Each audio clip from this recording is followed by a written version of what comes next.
Today, on a very special day, on the 25th of August, the 25th of August, 2020, we get a very, very special guest on a very, very special program for a very special reason at a very critical time na the history of we country. This guest I will introduce them shortly, but just before I go to that, I want to let we understand the build up to this. You know, Famulem, as the party I want to talk about, the leader, you know, I don't listen to her many times, that some of it is just captured in my head. Some time ago, when we get with elections, one of the most charismatic leader ever in the history of we country. And remember, I talk about one of the most charismatic leader. The reason why I say this again is because many a times we get things them, you know, a little bit confused. Wording, semantics, sometimes deliberately confused. Italeko we talk about eloquence. Why eloquence means the speech pattern where you deliver for rouse the emotionality in people and connect your languages so that it makes sense, or you language pattern for that it makes sense. Now, emotionality to some people, they sound like because you didn't have power, and when you talk, because people are almost compelled to listen, that it makes, you know, this much difference, which I fundamentally disagree with. This is not a Queen's language. But the man who we're about to talk about empathy is Mr. Kamarimba Mohammed Mansari. Another with we today, but an able deputy, Mr. Nfagie Kabbah, is the guest of this particular program. And so we get beaucoup things for talk about on this particular day.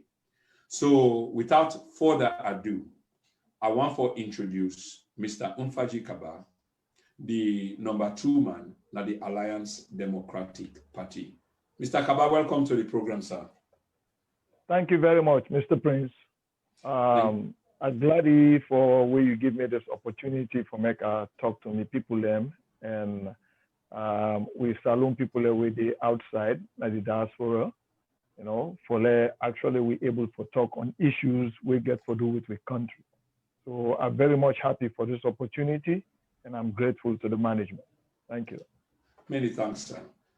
Let me just go straight to the point. The first question will be to you, Mr. Kabbah. Where did this all started from? Okay, because sociologically speaking, Motaman, we're born, we crawl, we walk, we participate in whatever sphere of society, some of which now we calling, and then there's the demise process, and then we fade away. But now you cannot engage in politics. Is this, or was this the calling from the very beginning, sir? Was politics you calling, or somehow by an issue of fate, a reason of fate, you managed to fan yourself into politics? Was this the very beginning? No, well, let's just give you a little background about myself. From primary school days up to university, I don't always be a student leader. So politics, it ain't my DNA. And my daddy was born at me time in politics, you know, from Kabbalah, Kwenadugu district. And most people from Kwenadugu very much familiar with the name, the Kabbahs, you know, late TF Kabbah in Pekin. And my mommy, Mrs. Gertrude Kabbah, we don't be, all through in life, you don't be chichate to the rank of a principal. So one thing I learned from my childhood to this present day is for make I identify myself with people, especially the have-nots, that the people who are in the struggle, the underprivileged. You know, so I look at this point in my life and say, you know, a lot has happened. And besides, I'm fortunate enough for make a go school in this country, Sierra Leone, way in university and out of the country. But definitely while I'm there, I learned a lot of things we don't happen, way good for this country through previous administrations and government, and some things that will really not go well for we people. So I thought about it. I said, well, you know what? I mean, at this age and at this stage in my life, I can come into politics, but me not they look politics or they come into politics as if for financial aggrandizement, that is for say, I come for spend money, or for say, I come for use way I will misuse, within actually day there for we people. But I just think say some of we forget involved into politics for law, put the record straight, and let we be persistently reminding those in authority, for let them know say the people that this country deserve better. Past administrations, they get credit, who say they do well. Then at the same time, there are pitfalls. But we not go sit down because if we look at with democracy actually young, 59 to 60 years, then you look at developed nations like America, England, and whatnot. Their own democracies, they don't struggle for over 200 to 400 years for who side and fend themselves today.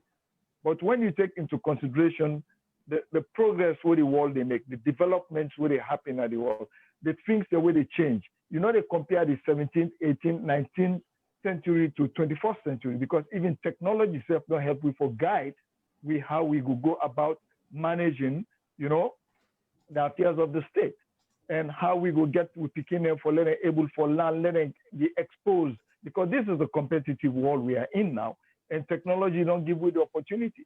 So we look and say it doesn't matter how long it will have to take, but the limited time where we don't day, for the short time we don't day, with democracy don't day, with democracy they grow, but at the same time there are still some lapses, there are still some concerns.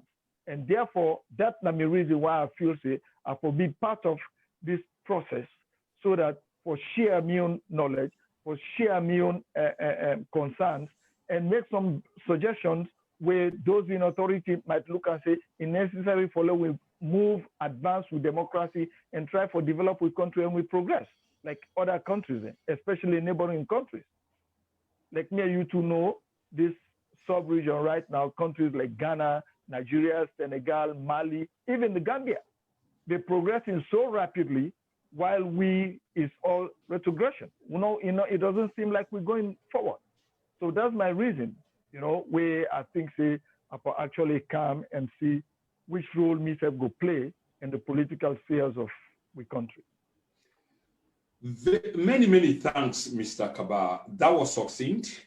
And I don't think there will be questions about that other than waiting our ask next, which is, of course, in the realm of politics, there are many, many contradictions, if we can, just sort of weigh in the conversation on that basis day, which is, there are expectations of us in many respects on a very higher level, we can fall short of what in particularly we expect as a people. And therefore, because these expectations, the threshold of these expectations are so high, as you make them clear that countries then in the Western world, for example, they've struggled for millenniums, hundreds of years, like Europe, for example, 500 years before they get the Magna Carta, an example, and here is where they are today, as opposed to other young democracies like we country.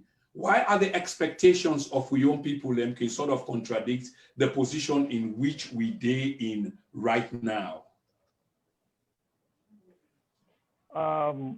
Because the expectations are high, because I will put and say the administrations the world don't they get, we don't they govern we, they misplace their priorities. Misplace the priorities in that when you are mandated by the people or make you govern, then they look up to you for be a role model, for come up with innovation, and for correct within the lapses of the previous government. And anything way good, there should be a continuity.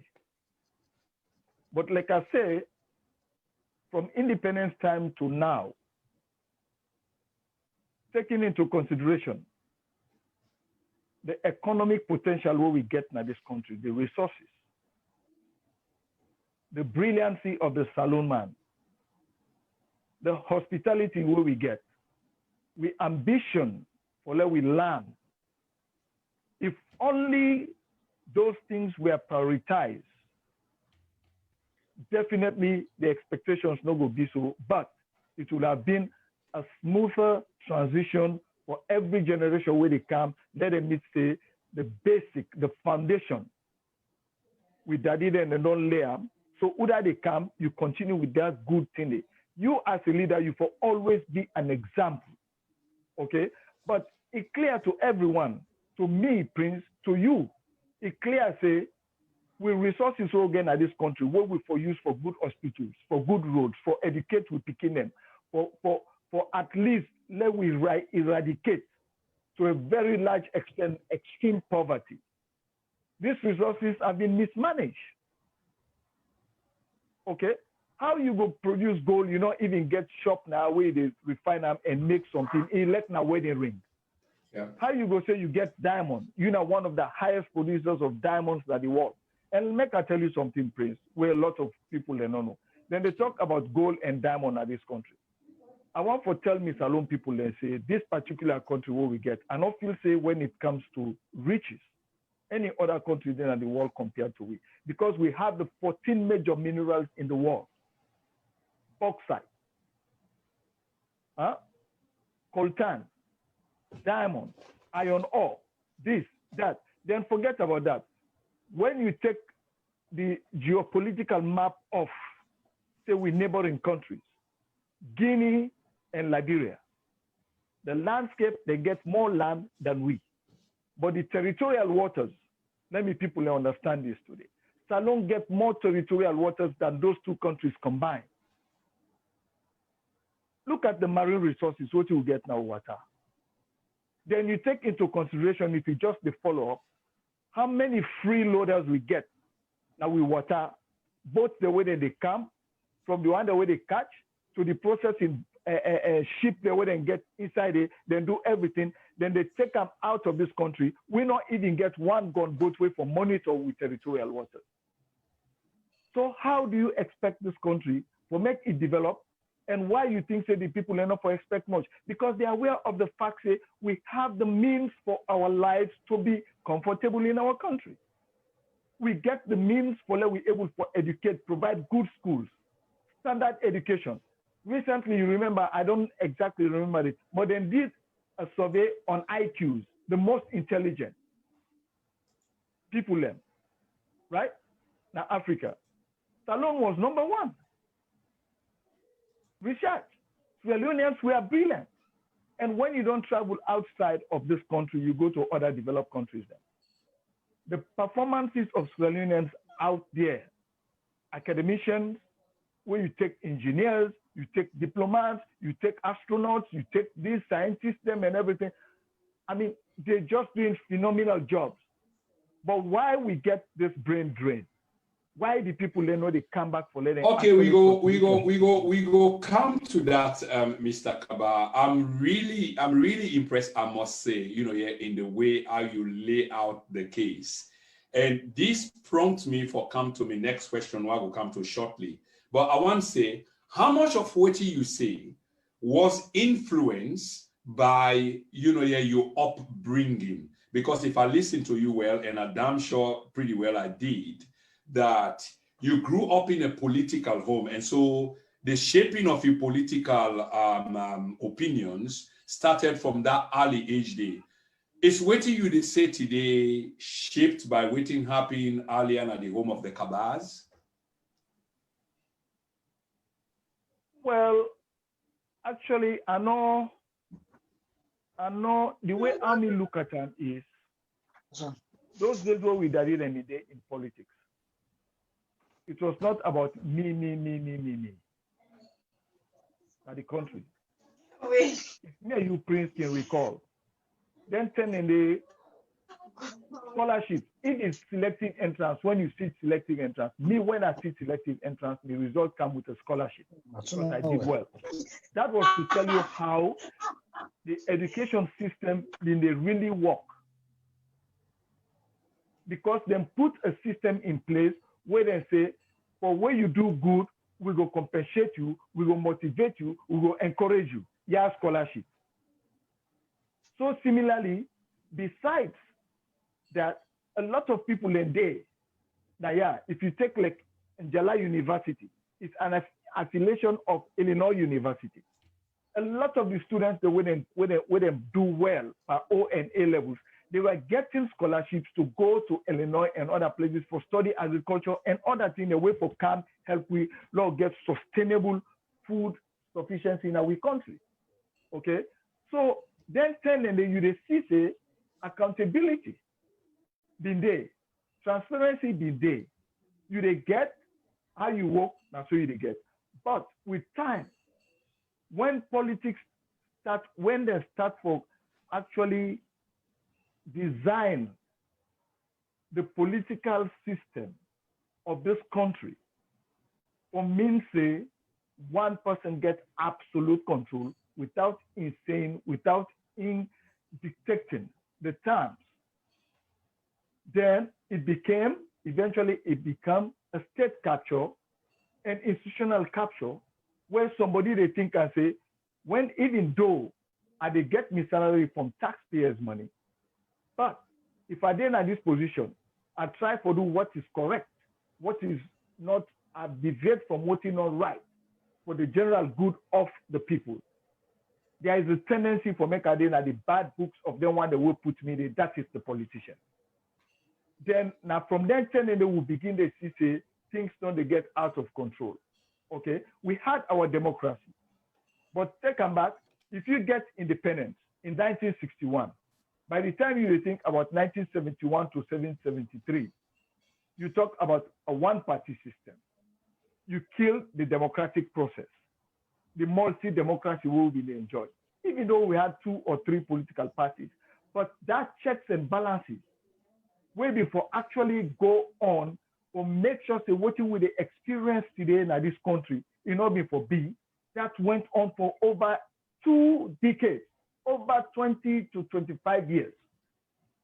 Definitely what you would expect. And therefore, you don't just put that responsibility, they say, on one party where they in governance. Because we had an opposition. And the opposition we get, then self can join, it became a marriage of convenience. So instead of you then a parliament and do your job, you decide say, okay, well, I will join this man because this man, if I not join her, the possibility they say it will kill me, or the possibility they say it will drive all up. We all can't join her. Then we give the man the mandate to make he do what he wants to do. Therefore, the constitution, the appointment, everybody can for look and say, power is vested and authority is vested on one individual. And now they will begin for Lawsam, where actually we said today, so now a very critical and concerned situation. We actually say we will try to reverse that. Thank you so much, Mr. Kabbah. You know something very critical, and Fambulem, una way they listen and una subsequently we get for listening to this program around the world. There is something, there's a fundamental principle we try for establishing. I think the guest capture the moment. It's like the then and the now. There was a time then and there's a time now, which when we forge together, we can go into the future. And this is what the guest, I believe, is trying to articulate. It's a matter of principle. It's a matter of morale. But let me shift gear a little bit, and I ask Pambulem Dia, let we share this broadcast as far and wide as we can. Don't be selfish. Let other people get to be on the program. Mr. Kabbah, in your wildest dream, and in fact, before I ask the question, I will suppose you are now, by virtue of you being the deputy leader prior to what happened to the leader in quotation marks, you are now by default the leader of the Alliance Democratic Party. Am I right, sir? Different from that, sir. I'm not the leader. We still have the chairman and the leader of our party, when I'm Mr. Mohamed Kamarimba Masari. So what I've been trying for say, Mr. Kabbah, yeah, I do understand that there is a leader, but once his functions are restricted, because his liberties are restricted, I will come to that. So who is now acting in his place? Because there is no day-to-day activity from the dear leader, if I can call him as such, So who is acting in that capacity? Well, In that capacity, actually, I try to be more pluralized by getting some executive members who they be in town, so let we actually run the affairs of the party. Then let we not forget something where I will need for share with you, Prince and whatnot. When this COVID business come up, a lot of people they ask this question, say, so they even go with the talk, say, oh, we did now the former, why we not suspend them and everything. Let we not forget, say, when this COVID starts, the Sierra Leone Parliament, for some reason, they gave a 1-year state of emergency mandate to the president. And the Political Party Registration Commission sent out a letter to each political party saying all political activities are suspended. So what we are doing there is we try to say, let we run the affairs of the party, but for now, our focus is actually to see how this thing will surround, this allegation will surround with leader. Mr. Kabbah, with all due respect, sir, we come to that. And they try for develop. No, I just tell you, say, I just try for establish the fact, say, even though I'm the deputy chairman, yes, I'm doing that. But I'm doing it. You are doing what? You are doing what for the benefit of the audience? Yes, for the benefit of the audience. I'm stepping in and acting in that position as the chairman and thank leader. Thank you very much. I wonder what all the semantics and rhetoric was all about. Well, I need to get a clarification on that. Okay, many thanks, sir, because my next question for me one go to waiting at the party in structure. If the party leader was to be incapacitated or for some reason is not available for perform the normal day-to-day function. So the question was a genuine question, so we can understand that. Once we set the preamble, and then we can move forward away from that. But I'm glad that you've accepted it in a sense, which leads me to the second question. Does this make the ADP party a kind of one-man party where even Mr. Kabbah, we're supposed to be the deputy, and in the absence of the primary man who happens to be a charismatic leader, the talisman, the magician, I don't mean I'm in a disreputable way. I mean I'm in a positive way. Where you're not available, nobody, because it's really big, I must say. Is there no one here who could have stepped up to that position and carried the day-to-day activities of the party? Of course, we do one. Me and they do one. Not a one-man party at all. Not a one-man party. You see, what we do is from the word go, we try for let we sell the chairman and leader, because don't forget we have two very strong rooted traditional parties in this country. Where some man born nine they meet, nine they know. So if you come with just a party name, is the name. And when you take the level of illiteracy in this country, so man not go even able to call all that name. They say, Alliance Democratic Party. You go cut and short for you ADP. So what we do is we give the platform. We give the platform to we leader so that the people are go able for see them, they go able for identify, they go able for know them. And today, me and you go agree say, in name don't become, and in face don't become a household name, a familiar face to everybody. But is there not a danger in which a political party, which is supposed to represent the hopes, the aspirations of a people, multiple millions of people, is now in the hands of a single individual instead of an institution, a political party, which not to a one-man North Korean kind of thing? No, it's not in the hands of one man. Look at me sitting right here. Within the party and outside, I was involved. I did the campaign, me as senior advisor by then, and me as organizing national campaign manager. So we've done a lot of things, and we get our own strategy what we put in place. We are not going to go into details. But post-election, we've been working on it fervently. We're not sleep, So the party they work, I mean, not to say we they work in a corner, but we they reach out we dey move to every corner of this country before, during, and after post-election. We dey do am because we get our own strategy wey we dey really try for work for towards the next election. So what we are doing now, even in the absence of a leader, okay, like I say, we they just lift the traveling ban inter-district. So we're not able to go across the country again. Number two, there is a state of emergency. So number three, the voting and call, the activities of political parties, they have been suspended. So what we decided to do is, now for let we Siroya, we don't reflect, we don't work all of that.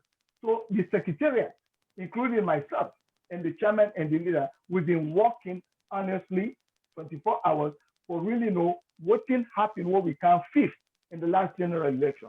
Not forget, say, now this is a young party, but for that we able to come fifth the national election. That is to tell you that we did a tremendous job and we're still doing it. So we don't take into consideration what will happen. We don't look into that and how we go strategize and get. But you're not to the only party. You're not to the only party we knew. Again, they understand an issue of politics, semantics, rhetoric. We're so prevalent in terms of the politics we talk about. There could have been, the Dr. Kande Yumkelas, who was for the first time, participating in the politics, and we understand the history, the story, where he came from. But somehow he managed to transform that, and he gained political leadership in the parliament. Your party did not. Can I just ask, all of the studies they want to do, would you want to tell the Sierra Leonean public why Mr. Kamaremba Mansari, despite in presence, in charisma, not be able, for transform that into political leadership inside Parliament? Yes, sir. Thank you very much for asking that question. Mohamed Kamaremba Mansari contest for parliamentary seat. Now, two constituencies. One at Bombali with Mr. Nfagie Kabbah with the parliament now for APC, and he contested again na Lonsab. Okay, so what I will tell you here is, people might want to deny it, but I'm telling you, most of the people know say, then two elections and they Kamaremba winner. But like what they talk no more say, the country will get for really look at the country. Like the last election, this past election. Mr. Kabbah, hang on there. Hang on, Mr. Kabbah. You know what happened? Did you say Mr. Kamaremba? With the three people that waiting, I don't want to call names now. Okay, we seem for don't lost the audio of we guest, Mr. Nfagie Kabbah. We've been just to make a claim out there. Hopefully we will get them right back on and it will continue from there. So we've just lost we guest briefly. And ladies and gentlemen, while we wait back for we guest, please make sure say we share this video. This is a national platform, of some kind of relevance and prominence. And we expect the participation of everybody, not normally by talking, just by tuning in and listening. So this is the then and now, and today, the 25th of, okay, I think it's back, the 25th of August, 2020, we are talking to a very, very special guest, and this is the number 2 man to Mr. Mohamed Kamaremba Mansari of the Alliance Democratic Party, and happens to be none other than Mr. Nfagie Kabbah, where they try to set the record straight. I just want to make a note to you as well that intermittently we go get the photographs of different people that appear in our live feed, because we have also, brought into play several guests them. We now observers them inside the room, the waiting room. Okay, so they might be showing up, but this is an absolute program for Mr. Nfagie Kabbah, where they talk about the Alliance Democratic Party. So we don't lose them briefly, but notwithstanding, we know say it will come back at some point. These things happen. There are many things I want to take on Mr. Kabbah, and of course the interview they shift to different points at a time. So we come to a point where we want set actually clear. But for those of you who will watch again, This, as soon as I can see the background, now Mr. Mohammed Kamaremba Mansari, a very powerful figure in many respects. Of course, that did not transform into him having political leadership inside parliament, but that in itself not make him irrelevant. And this is what I was going to come to. And as soon as we get to guests back, we will shift the gear a bit because time is fast catching up with us. And we get for adjust all these different areas. So they wait for Mr. Nfagie Kabbah for send. We wait for Mr. Nfagie Kabbah for send a request again, so we'll accept and so we'll continue on this interview basis. Okay. There are many things that are in question right now, and we need to understand all of these things that are in question. The Alliance Democratic Party in leader, Mr. Kamaremba Mansari, is currently under lock and key. He has been deprived on multiple occasions, something what we call a bail, where people are normally entitled to, but the court will get to decide on whether and how they can apply a bail. For now, after they understand, Mr. Kamaremba Mansari, for some people, constitutes a flight risk. And this is one of the questions we get to come up to the guest. How does Mr. Kamaremba Mansari constitute a flight risk? He is a heavy figure. He's a political figure. He's a political figure. He's very heavy. He's very relevant in the present political discourse. And yes, he's having problems, but how does he constitute a risk? I'm not saying that he doesn't, but how does it constitute a risk? And the relevant people then will get for tell me how Mr. Kamaremba Mansari can enjoy the accolade. Ezekiel, thank you very much. Mr. Kabbah, do you remember where we left off from, sir? Yes, sir. Yes, I do remember. So if you can take off from there, that would be fine. So like what they say, especially this most recent election where we get Nalusar, let we not forget the fact, the party will be in power. That's I mean a stronghold, one of the strongholds. So then look and say the possibility of another party where actually in base or say in your political base now from the north will let you come and can win election inside the heart of the governing party is like, no, you're not going to go well with we. You know, any other area in the country will not go mind. So with that, I mean, we'll not be getting much control. In fact, to some point, we even go to the police station where they may get for good detain unlawfully. Some of we people who pull in agents there, who people who have been in the place. We went there and I did the crowd come back of the ruling party. Then come or can assault we, then chase we, if you will go buy petrol, then chase we till you reach the junction for go to Putloko.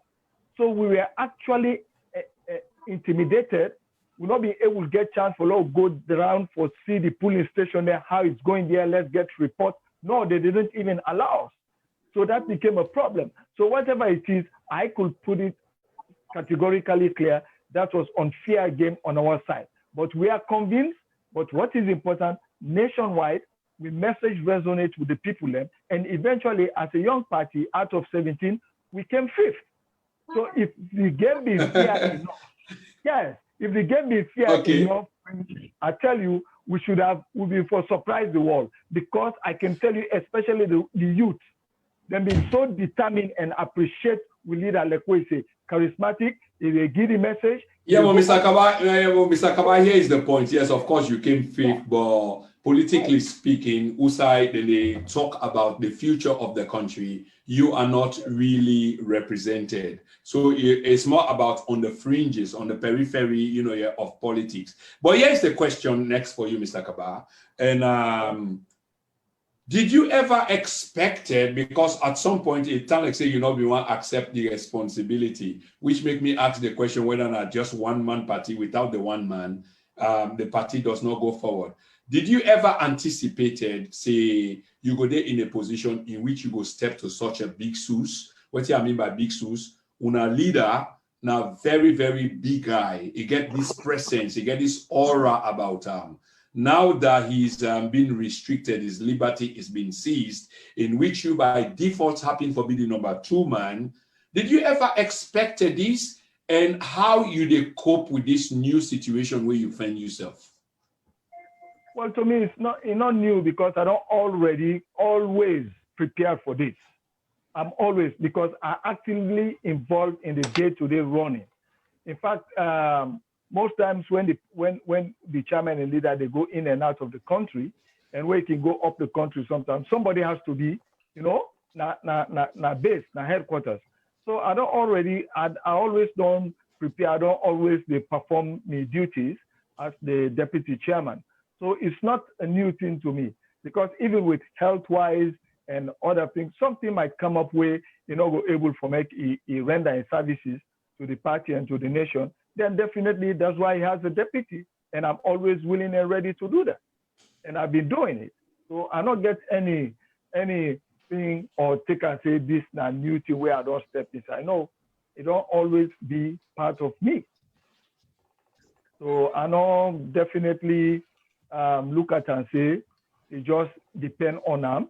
In the absence, the party no go function. Like we know they right now. So I mean, the party they function, the party they go on, and that's why I'm even here, where they give me the opportunity for make I address issues and clarify certain things, where at least they confuse people or where people want to understand better what's the situation, how is the structure of the party, how is the party being managed and run in the absence. Yes, eventualities go come like this one. Now just one incident where it did say, in absence. So I just step in and I'm doing what I have to do.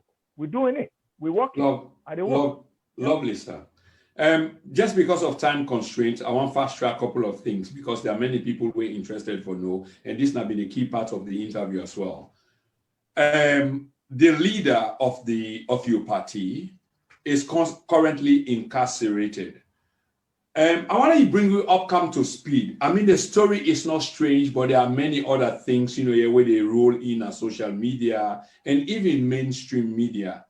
But social media is so relevant, despite other people and want to dismiss them, that if you don't address social media, you haven't addressed any media at all.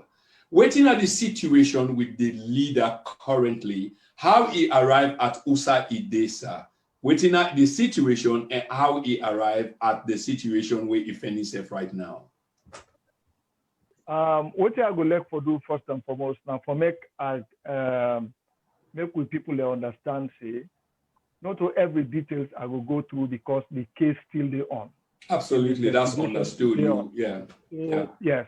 So what thing actually happened now? Allegation will come out say the chairman and leader of the Alliance Democratic Party, Mr. Mohamed Kamariba Masare, had a sexual penetration with a minor, a 15-year-old girl, in one hotel where they call Diamond Lodge in Akono. I'll pause you right there. I will beg you indulgence, for a certain reason. You see, sometimes the way they use words doesn't matter. Me professor once upon a time tell me, say, dictum does matter. Sexual penetration. The reason why I pause you is there is so much confusion. I do get calls. One, we sort of the juxtapose, sexual penetration, rape, etc., if you understand also how they come up from. So there's some confusion, even though they mean different things. What really, really happened? Is it sexual penetration? Is it rape? Or how can you distinguish between the two, waiting at the situation? Well, within the investigation and the state prosecutor they come up with, the allegation is sexual penetration. That is, Mohammed go to bed with a Pekin who don't reach the age of 18, where for say a matured person. So not to rape, but they say he gets man and woman business with Pekin when a 15-year-old. So let we not forget, say, this thing already passed. Now, where the president make a proclamation. Say, anybody will get any man and woman business, you go na bed with Pekin when not reach 18 years. That's a very, very serious crime. And we know that. So moving forward from Musa Abinde, they say this thing happened on the 14th of February. But now, the supreme law of the country say, you are presumed, that is, they're not going to say you guilty. You innocent until the court therefore proves you say you guilty. So this thing will happen in Akono. the investigation don't go corner, they don't make an eye. So they go now, we lead that in house where normally, because if you remember during the last regime, the last government, Mohammed was also arrested and detained at Shebema because he did talk. Na critic of the system addressing issues. So it continue with that even with this government. But the situation here is when that happens, the Sierra Leone police definitely that then get the responsibility or get somebody if they don't get any kind of reporting or say come. Mohammed, they don't go arrest him. Yes, they send policemen and they play 9 O's when a net. So it not be too comfortable because you not get any word from the Sierra Leone police say, oh, will they come for you or will they send troops there for voting? So now he decides to do it. He say, I go now the police station, now the CID, Criminal Investigation Department. Now instead work a go there. When he work a go there, we say, okay, una call me on this particular situation. We say, now so and so I do. Now I don't can report myself. Now I may say, okay. They ask a few questions, then I then keep on it. Well, Prince, me and you two know waiting at the concern of me as the deputy leader and the party, and even with Salon people there is the law states say, when you hold somebody as a suspect, you get 72 hours before that person they go now.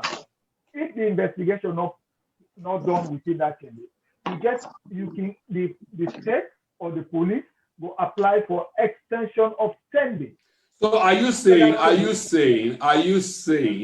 implying, are you insinuating that the police not apply for that extension day? Because it sounds like say then the whole arm, you're beyond the remit of the law. Is that what you're insinuating, sir? That the police, even though the 72 hours don't pass, and there is also a 10 days or 21 days. I haven't read my assignment very much on the law, but they can continue for whole arm on that basis. You're not they accuse the police of being, you're somehow complicit in holding Mr. Kamaremba Mansare beyond illegal jurisdiction. In other words, they're abusing human rights. Is that what you're saying, Of course, they're abusing human rights. That's how we're concerned. And that's why we don't always try for address. You're going to be surprised, without charging him, he was kept in detention at the CID for 29 days. We get a professional police force. We get people in a way well qualified, we know their job. So we allow the process to make it go on. But we look at it is more of a punishment than for make you do the work what you for do. Because if within 72 days to 10 days, right, you're not able to come up with some people, let prosecute this man, for let charge and so forth. You keep on for 29 days with lawyers, then do everything. We contacted civil rights organizations, and it was just being there punished instead of being until the 17th of this month. Now it appear in court. So now that we've been on the try for ask for say, if we not they grant a bail, they're not grant a bail at all. They don't give room for that at all. Okay, they just kept him there. They're not giving any reason. So if you ask them, you talk to one of them, maybe they will explain to you why they kept him there for that long without being charged to court. And we can say that now infringement on Ion civil rights as a senior, as a citizen. He is not an ordinary criminal, not to come on. He's not a leader of a political party, nationally registered political party. So it's still like that, and not a flight risk. Now work a good. But if now hold the man for 29 days, Prince, you were there, that one day definitely you not charge the man, you not come up with anything, you just keep on the or investigation is on. What is there when I don't go corner, when I don't kind of put on, then they don't go like oath for a second time, wait, they then go there with them for go with the complainant or the person where they say now abuse, go look everything. So what we try for here is now that it don't go, they don't charge us to court, we don't get the first step.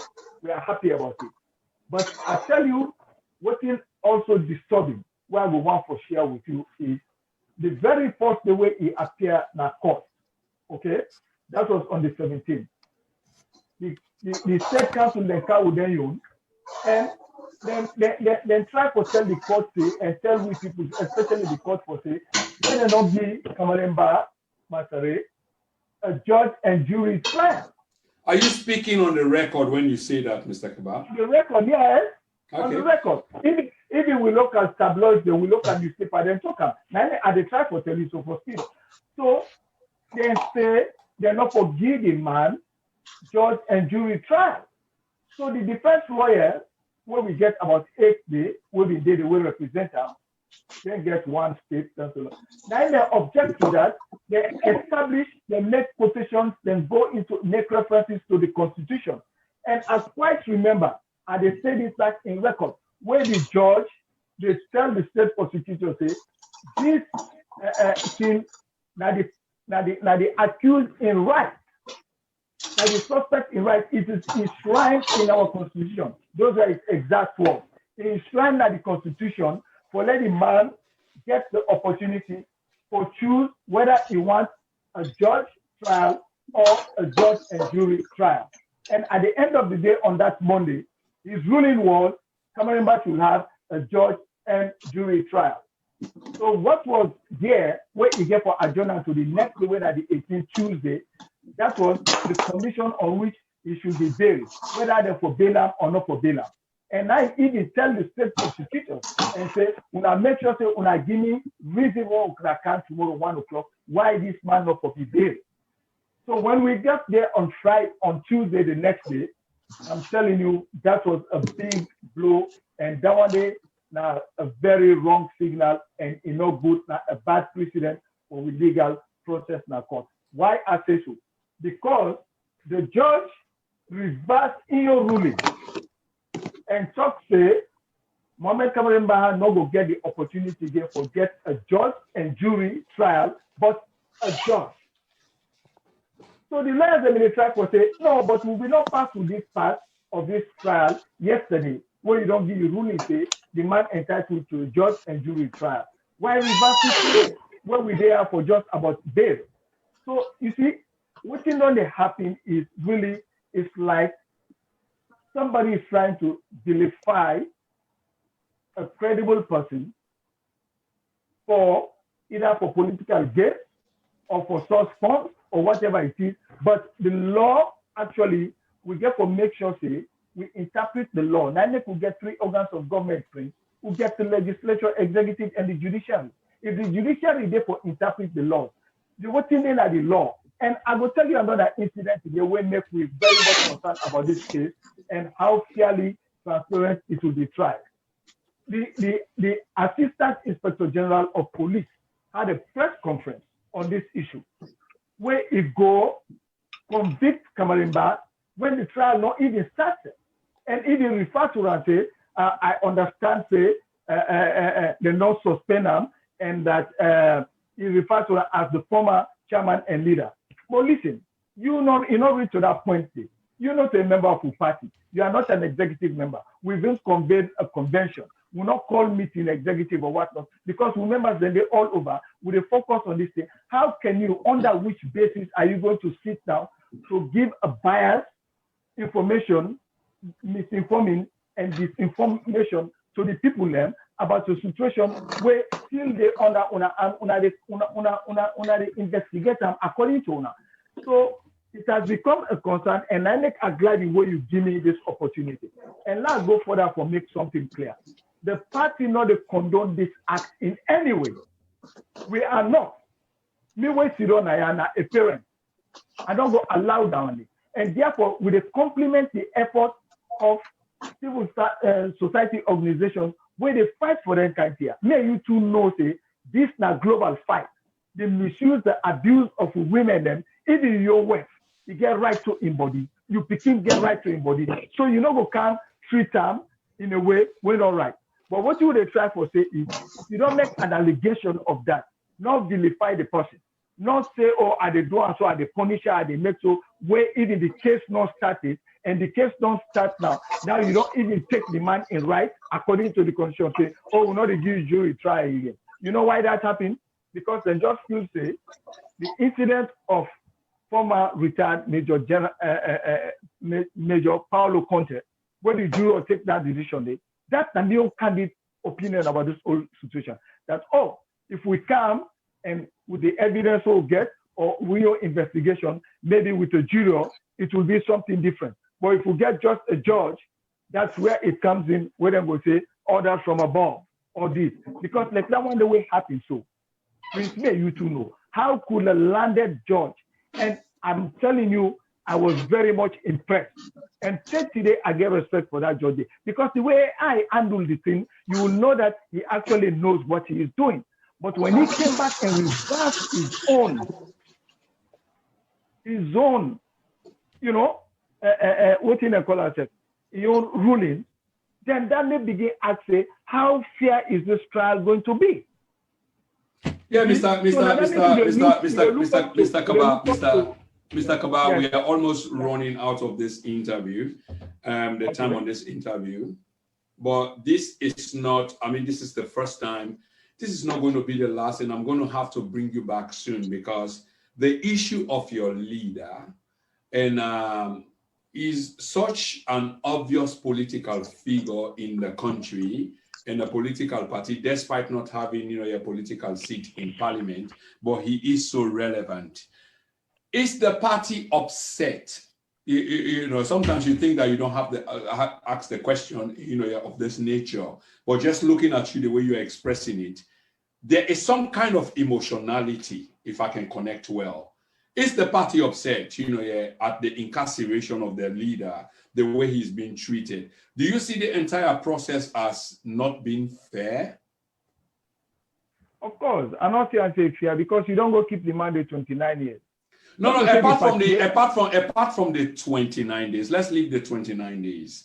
There's an accusation of sexual penetration, you know, by a minor. I mean, towards a minor. Okay, that's an accusation in itself. What followed is, yes, he's being kept for more than 29 days. But you also, as a political activist and a party leader, has to bear in mind that these are unusual times. In other words, there is this special emergency. This is why the ramification of the special emergency is so critical, which is what I want to ask you before I come back, you know, to the issue of the president. What is the party's position on the 1 year special emergency, you know, a program, if I may call it as such? What's your party's position? Yeah, the party's position, we're not satisfied with that. And the blame is not with the president, but the 4 political parties in parliament. Now they're trying to reverse it. They're trying to tell the former Attorney General that, oh, you promised us that after 90 days, you're going to bring that so that we can have the regulations and what needs to be put in place if we have to extend this thing. But why did you in the first place not come up with that? Instead, you gave a blank check to the president for a period of 1 year. Under that period of 1 year, me and you can expect anything. It's like suspending the Constitution. It's like the president, the executive can determine and dictate terms. That's under this kind of situation, especially when we're dealing with this COVID situation. Yeah, it is. And under that same basis, we are not satisfied with that at all. I can even, if you want, I can just give you one recent incident that just happened that most Wellenians didn't happen, which is the misuse or abuse of the Constitution. Okay. Now we just got a new what do you call it? Chairman, you know, for the National Electoral Commission. According to the Constitution, parties, all political parties, it is stated that all political parties shall be consulted before the approval of Parliament. This man didn't. They only got 1 or 2 people that are associating themselves with the ruling government to go and sign the All Political Parties Association on behalf of political parties. But it is not stated in the Constitution that all political parties association represents the concerns or whatever of political parties. These are political parties. It is in the Constitution. Once we were not consulted, and therefore he is being appointed, approved by a handful, and he is there. So we are not satisfied with the way things are going as far as. So you preempted my next question, Mr. Kabbah. Let me be honest. So the ADP's position is the appointment of the chairman of the National Election Commission, Mr. Kone, it's a farce. It's a political farce. Will that be correct? Yes, you are. Thank you. You know why? Yeah, go on, please. Go on, please. Go on. Yeah. It happened when the president, nominated the commissioner for Southern Region, Edmond Alpha. What he did was, Alpha went to the political parties and with his CV and addressed us and solicited and explained. We asked him, we vet him, we asked him serious questions. This was for him to get his approval in Parliament. But Parliament returned this nomination and said the process has to go to Kodus, to the Speaker of the House and the committee. When he came to us, we went to State House. I was very much pleased when the president humbly apologized, accepting the fact that that was a mistake. And I Nfagie Kabbah, sitting here, I spoke on behalf of the rest of the majority of the political parties. Even the main opposition party was represented when we had the meeting at State House. And I told the president, after apologizing, and I said, Mr. President, I'm pleased to inform you that on behalf of the majority party that are here, we do endorse your nominee. So this is to tell Mr. Kanye that we are not against his candidature, but we are concerned about the process. And this is institutional, that's capture. Because if it is in the Constitution and we are not consulted, not only my party, the majority of the parties were not consulted. In fact, some parties have even written a protest to the Attorney General about the process. We don't need that kind of thing. I think it is not the appropriate thing to do to close the political space. It should be an inclusive participation of every political party and every citizen in this country, the way we go with our democracy. That's our concern. Many thanks, Mr. Kabbah. In the final rounds of this interview, how comfortable are you with the position that you actually find yourself? Because this is not like an anointing process, like it was planned. You just find yourself being thrusted into this position. Are you comfortable? Are you in a position to make decisions, or you have to pick up the phone or send a text message or an email in order for you to arrive at some conclusion? How free are you? How independent are you? I'm enjoying that independence, but what I believe is, I believe in the participation of stakeholders in the party. So therefore, if there is need for me to have a call and talk to one or two people, or if there is need that we should meet and we talk, then that is what I do. But I definitely have a free hand to run the party, and I'm grateful to the stakeholders, other executive members, and other concerned support members of the party that are actually working with us. We're not expecting everybody to come, because a lot of restrictions and the proclamation of the president, we have to observe that this is a state of emergency, no gathering of larger crowds. So with that, but I'm telling you, it's a very free hand that I've got in doing my job, and I'm doing it with caution, and I'm allowing the process, the legal process, to go on. And I've also addressed members of our party. This is not the first time that we have to exercise constraints. We have to understand that the investigation is on. So we're working, we're getting there. And I'm also grateful to the legal team that we have. Our lawyers are doing extremely well. The party lawyers, they are doing extremely well. And I also want to thank the Fourth Estate, including you, for giving us the opportunity to hear out what's the position of our leader while he's in incarceration. And I want to assure the Sierra people that Mohammed is in a good spirit. He is very much prepared for this, and he's actually looking forward to a speedy trial. Mohammed is not somebody that just goes down like that. No, he's a fighter, and he understands it, because what is happening here, his own being as Mohammed is what is at stake here. Besides the party, him as Mohammed, his reputation, his image, his integrity. Yeah, Mr. Kabbah, the evidence against Mr. Mohammed Kamarimba Mansari, your leader, seems to be overwhelming. How optimistic are you, or are you optimistic that he will eventually be free? it will be a hope and a wish, but we have to allow the process to out, go on. yeah? If he did it, no, he shouldn't do that. We are not here to exonerate him. We are actually demanding a fair, objective. Many thanks, Mr. Kabbah. Many thanks, Mr. Kabbah. That's what I think. If you are not patronizing a system, this is what you will be calling for an open judgment, for the process itself to play out, for law and order to be the call of the day.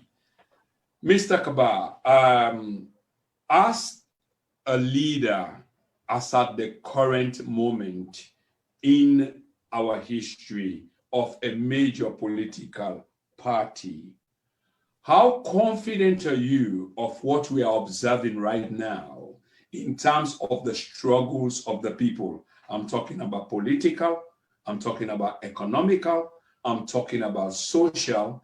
As a political party, can you give us a view for maybe 30 seconds on hour as to where does the ADP party stands in terms of governance as we see it now and the people? Let the three organs of government function effectively.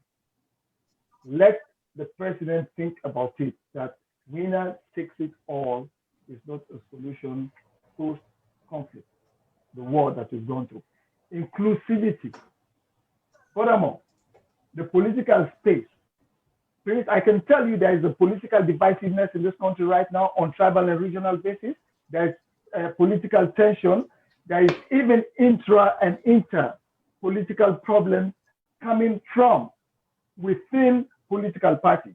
And therefore, we are also asking the institutions that are actually responsible for our democracy to make sure that they execute their job, they do their job by the letter, the I's and the T's, like the Political Party Registration Commission. That's one enemy to political parties. I can say it publicly here. They are responsible for most of the problems political parties are having, right? Number two, they're not even joining political parties to say, okay, political parties are not private institutions. These are public institutions. Section 35, subsection 1 of the Constitution gave political parties certain mandates, certain responsibilities. So it's a public sector institution. Why not give them subventions like you give in others? Why not help them to build their capacity? Why not give them the tools so that the democracy can really grow and be nurtured and we enjoy it, because this is our country. This is the only country that we've got. But as long as the political space is being closed, there won't be development, no progress. People will misuse our resources. We are not participating in anything. It's like, okay, we close the door, whatever it is, whatever brilliant ideas you've got, whatever contribution. No, as long as you're not part of us, we're in governance. After our time, you can come up. And that is what has been the problem in this country. So we are looking forward that we will have an open democratic policies in this country. That's the stance of the Alliance Democratic Party.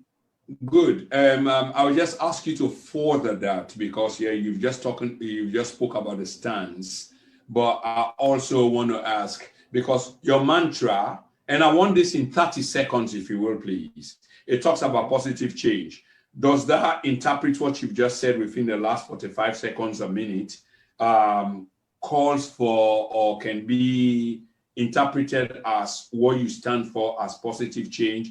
Or what does positive change means in terms of your party? 30 seconds, 45 seconds, we need to wrap up this program. The positive change we're talking here about is we should actually work as a people, being nationalist, being patriotic, for us to build our democracy.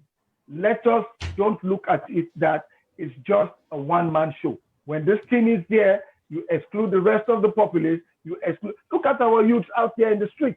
They're suffering. They've been deprived.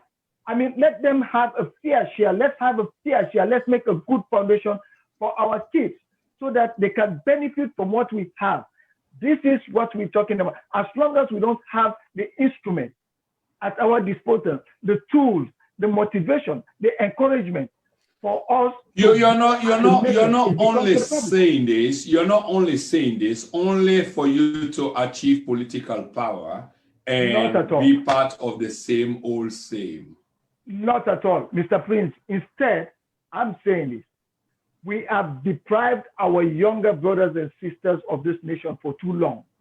Let us give them the tool. Let us empower the youth. Let them have the opportunity. Let us accept, we as adults, that we failed them, and therefore we should make a strong foundation for them. I might not live for the next 2 or 3 or 3 years or 10 years, but I'm saying that if I'm getting out of the sin, why not make foundation for the younger ones to take over, because they have the energy and it's for them. So we shouldn't deprive them, but they have to actually share the national cake, and it's our responsibility to prepare them for that national responsibility. Brilliantly said, sir. How optimistic is the party, the Alliance Democratic Party, that the present predicament that the leader finds himself in will be or will come to an end in a positive sense in terms of the party very soon or later? Are you optimistic? In fact, that's the question, that based on some of the things that you've said, that the leader will be free or will go on to be prosecuted? What's your take? That's my point I'm trying to make. Yeah, the prosecution should go on. He's been charged to court. What we need here is, we want a fair play. Let justice prevail. If he did it, that's fine. The party will still continue. And the party is ready. We're putting all our efforts, all our resources and everything. We can't back away from our leader right now. No, we're not going to throw him under the bus. That's not it. It's an allegation. That could be to anybody. But let's just look at it that there is no political interference in the process. I can understand, Mr. Kabbah. There are clearly things that you, Mr. Kabbah, I can clearly understand that there are things you're not going to speak to largely because of legal reasons. You might be restricted. There are things that you just can't talk about. But one last question to you, sir, and this is it. The rumors around, like social media, and let's not be dismissive of social media, and I'm sure you're not, as opposed to other people, mostly because of convenience, is the former leader is highly critical of the government, both the number one man who happens to be the head of state, retired brigadier, His Excellency Julius Maada Bio, and the first lady of the country. He's been highly critical of them. Putting aside the optics and talking about reality, numbers, data, statistics, this is just the fact because the record is there to speak for itself. Could that be the reason why he finds himself in the situation where he is? Your leader I'm talking about. Yes. We don't. Is there any credence to that story? I understand the question. If I can respond now. Thank you, sir. We can't lay a finger to anything to justify or substantiate that part of it, as it's been on social media, and a lot of people are talking about it. That is political. But the trend from the time he walked into the CID up to this present day, it has some clouds as to why he is being deprived of his civil rights. So we don't have any evidence to show that the president is involved. I always make reference to the situation about exonerating retired Major Paulo Conte. I mean, that shows clearly that at that point, with that particular case, right, I mean, the president's hands were off in a sense that he allowed the process to go through, and Paulo was acquitted from that particular charge of a treason. So we're expecting the same thing in this particular situation for our leader. We are asking that let there be a fair judicial system. But when you make one ruling at this particular time, in less than 24 hours, you change that ruling to the detriment of the suspect, then you start thinking as to what is happening here. How can a landed judge say this man deserves, as enshrined, his own words and quote, enshrined in our constitution, to have a judge-jury trial? And you come the next day in less than 24 hours and say, no, he's not going to have jury and juror trial, only a judge. That's something, and under which basis are you keeping him there to say you're not going to grant him bail? What has he done? It's just an allegation. Let the case go on. He's not a flight risk.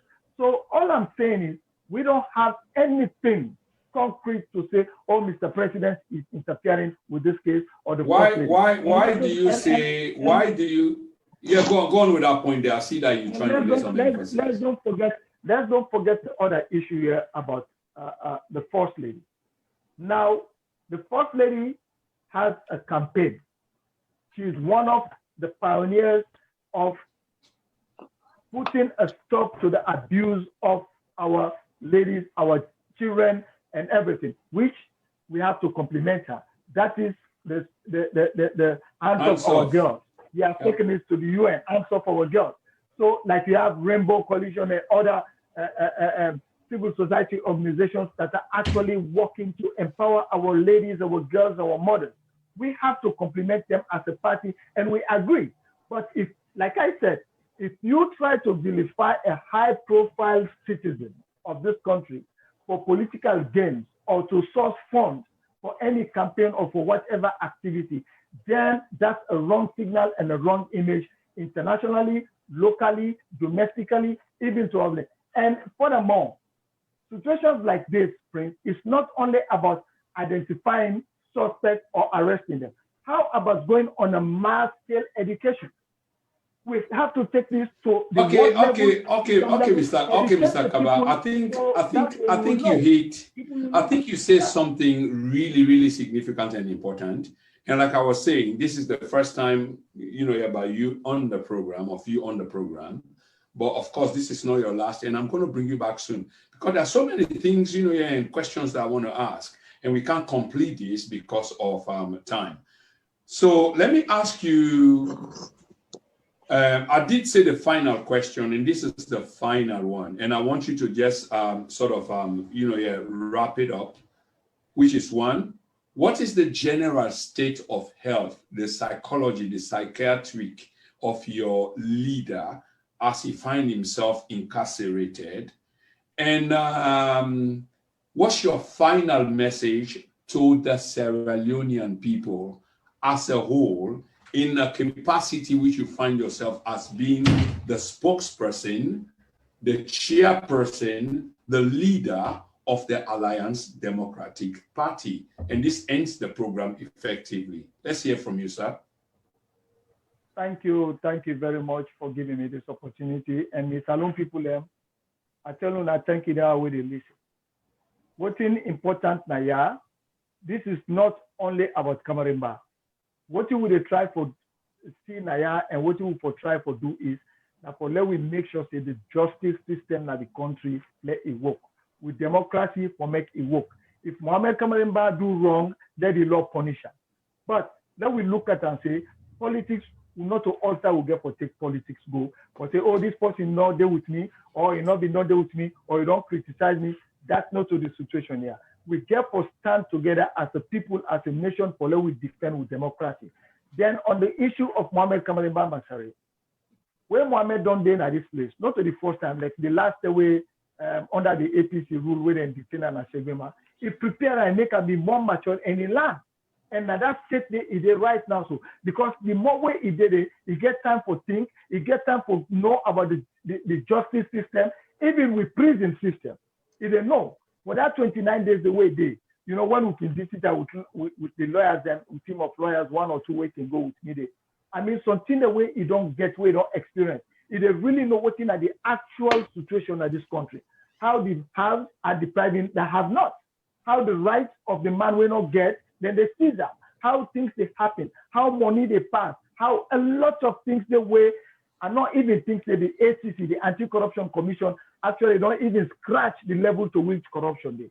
And second, in addition to that, I want to appeal to the public institutions, including the agencies like the Sierra Leone Police, the National Electoral Commission, the Political Party Registration Commission, you talk about NCRA, the National Civil Registration, all them here, yes, now the president give you the job. But remember, say, you're answerable to the people because now from the people the money, then they pay you.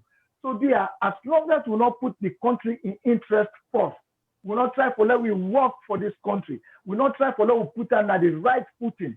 It will be a problem. And that responsibility they make it clear. It's not only there to the government. No, not to President Bada you not go able to do everything where they happen. That make it give people their job. But we self as citizens get responsibility. We get with rights, duties, and responsibilities for let we contribute meaningfully or bring about changes where we bring development and progress in our country. So dear, let we work together, not hesitate. If the government not they do something right, you don't need for cause. You don't need for attack in a way where not look responsible.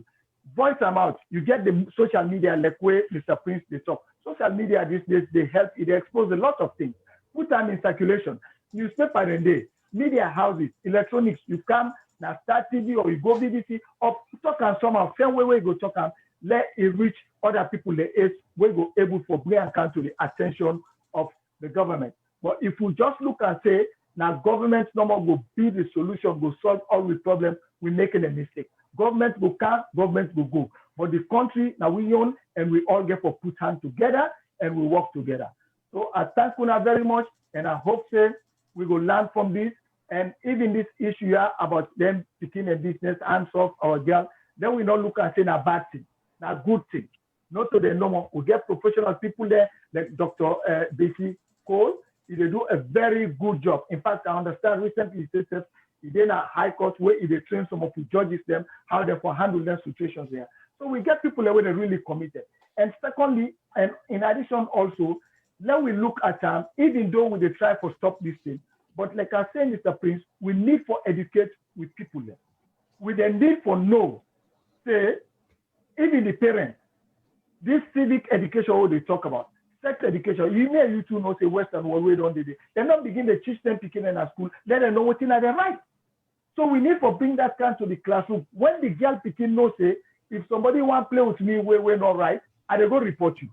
I will tell me, mama. And once evidence day for proof say you do that, then you don't commit the crime. The way they talk to themselves, the way they talk to girl picking, whether or not you work. If you work say today, well, I don't cook, I don't do this, I don't do it, it's tired, it want for rest. Not force and say because you go married at 1 million, you also go put to people, so you don't be your slave. No, you get right to embody.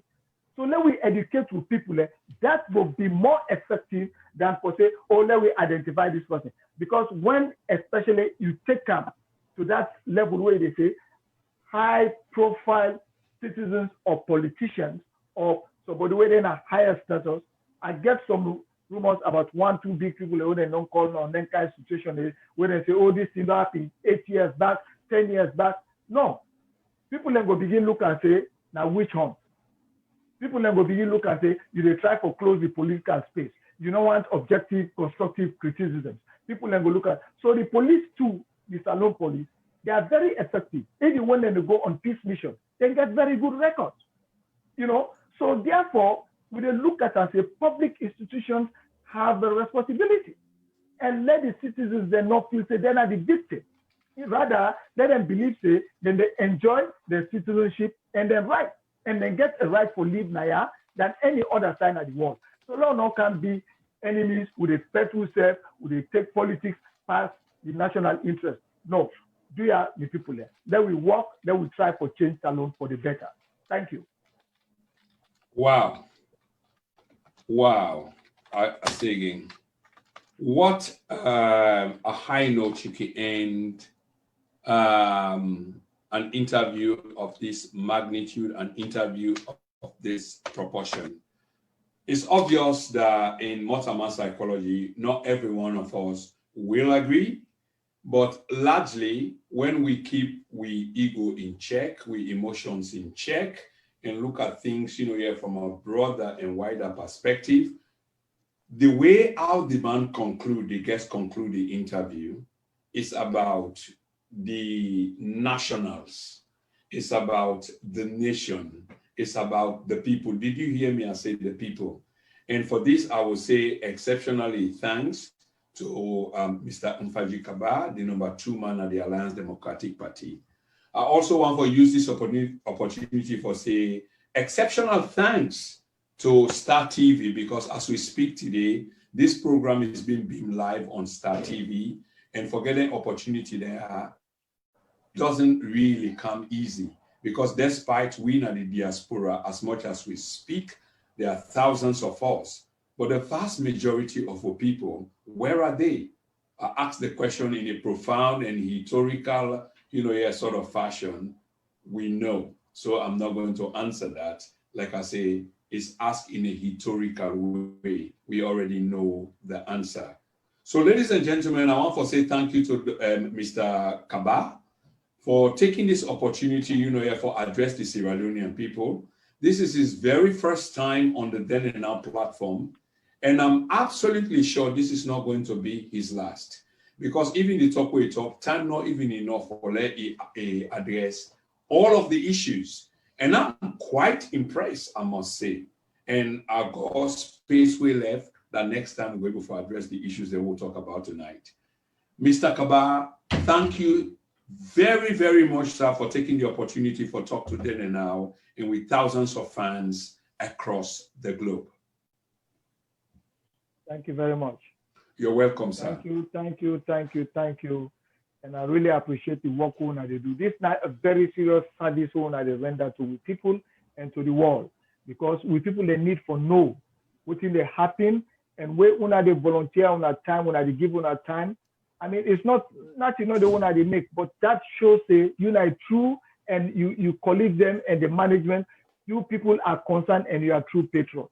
So they are gonna continue with this kind of good job for we, because we need for let people they understand what they actually happen, so that even the government stuff now helpful they help them, all they talk so. So I thank you very much for this opportunity, and I hope say listeners, they are on a lot of work together, a lot of put hands together for Mama Salome. We need to make this country more better. No worries. Thank you. Yes, sir.